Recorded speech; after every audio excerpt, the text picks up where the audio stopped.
Hello, welcome to the second character design workshop with me, Mr. The Beef. This one's all about using simple shapes to create your characters. Putting in a few restrictions can kind of really boost your creativity.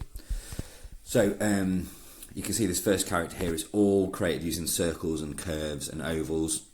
Again, the second one and the third one, I'm basically using exactly the same shapes, but I've just rearranged them on the head, and you can see it creates a different kind of character and age. And then this second row of characters here, I'm kind of following the lead that I've already started, but I'm tweaking it a little bit more, playing around with the age of the character by making one bald and moving the head and changing the size of the pupils. You can see it's developing. The third row here, I'm kind of relaxing a little bit more. I'm adding a little bit more detail. Again, this is the nature of a sketchbook page, like I said last time. One drawing, one idea leads to another one, and you just got to allow that creativity to take place. But you could spend hours just drawing and drawing and drawing, and that's the secret really to character design. Just draw it and draw it again. And you can see here that kind of character like a pig. You can do the circles to create beards, loads of things you can explore. Second page is all about using squares and rectangles. Very strict with that first one. All squares and rectangles, kind of looks a bit robot-esque. This third one made me think, that looks like it could be a bit of a Frankenstein's monster style character. So I drew that in there. Kind of decided to draw it again. Again, I'm restricting myself just using squares and rectangles here. But you can see it's developing a little bit. I'm just giving you a little snapshot into how like one thing leads to another. You can see that one isn't using squares, but it's still developed from those the use of squares and rectangles. Gone back to the robot there to explore it a little bit more. Using those square eyes, looks a little bit like sunglasses.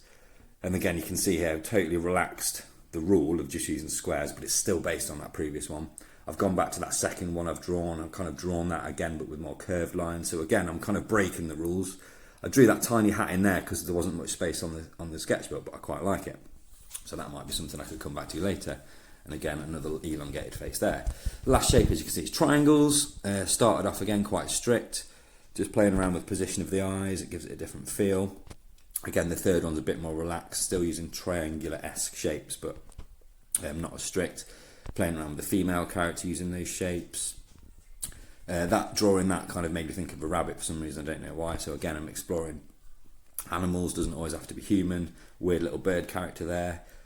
Use the triangle as a whole body, why not? You see that little rabbit. And then this one, I'm starting to bring in some of the curves and ideas from the last characters together into the triangle characters. Again, one thing leads to another. So the final stage is, again, about drawing out your characters neatly.